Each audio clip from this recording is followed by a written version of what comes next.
Di may lano, di may papairo. Di may lano, di may bawan asam. Iya ni mo, pagkabalbakuang lubot, maglalis-lalis po yung ka, dili ligi kuluhay ka sa death penalty. Kay deserve sa tao ang second chance. Wa may problema. Basta ang sala, dili po ingon anak kabugat. Kaning bata, 12 anyos, gipatay, gilabay, gigaid, pila ka adlaw na missing, ni baho, ug wa pa iro. Di may lano, di may bawan asam batay. Ingon ana lang jud kami kanang sagrado ang tao. Nga bisag asa nimo ilabay, mangita gyud nagpaagi ang tao or ang iyang kalag nga magpakita siya. Mao to ang gihimo instrumento ang iro. Karon makig-argumento yung ganako, makig-argue yung ga, makiglantugi yung ga, nga di ligi ka ng death penalty, kay dili ligi na maoy solusyon. Ang pangutana, unsa na solusyon? Mangutana ko nimo, kung mingon ko kanang gabaga nga putaw, hikapa na, muhikap ka.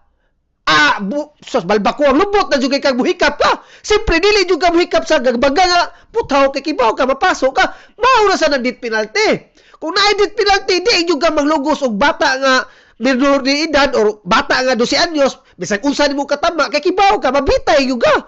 Ingon ana ra ka sayon sabton gaw na unsa biya ka balbako ang lubot sa nimo prinsipyo gaw oy. Moingon kag second chance gaw. Kana, o sige, pudasi ko ba ignorant sundan di ka. O sige, tagaan na tong second chance ang katong akusado, to preng utok nimo. Ang pangutana, katong bata nga gikwaan nimo kogmaon, gipatay nimo. Na atoy second chance. Katong pamilya ng bata nga gasakit, gahilak, gagulo, sa grabe nga giagian nila karon. Nana sila usahaw man nimo. Nana sila second chance, makalimtan na nila forever. Pagkawa gyud ka, mulalis kay ka, kana siguro nga sakto ka. Ano man nok magani penalty? Sa ganon, nagruda kag dautan, sure. Og di ka mahadlok og dit penalty, therefore tarong ka nga tao. Ano man nok magani penalty kung wa kay buhaton dautan, di ba? Moingon kita nga, nya kay mga pobre ra may bitayon kung nani dit penalty.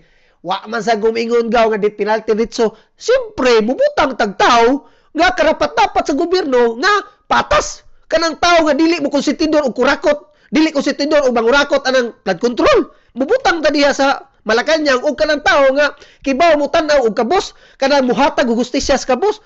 Sige mo ingon no dit penalty kay di solusyon, saba mo diha ay kay hipokreto ninyo. Masoko lang kay mo libakon mo silingan kana pagka mapatyan mo sakop sa iyong pamilya. Hipokreto kay mo ay. Mga sus mo lang mo ingon. Gaw mingon kag adik lang gaw. Kana deserve na second chance. Ako mismo, second chance deserve na ayaw pati ng adik luoy na. Kawatan og bugas, kawatan og mangga, kawatan og putaw, deserve second chance. Kay kana nangawat siguro naay ka ng pangilandan, pangsuyop niya, second chance. Pero kanang bata gaw, patyon gaw niya, ilabay niya, gairon gaw, kuwan og liston, second chance, saba niya, gagal-galag ka.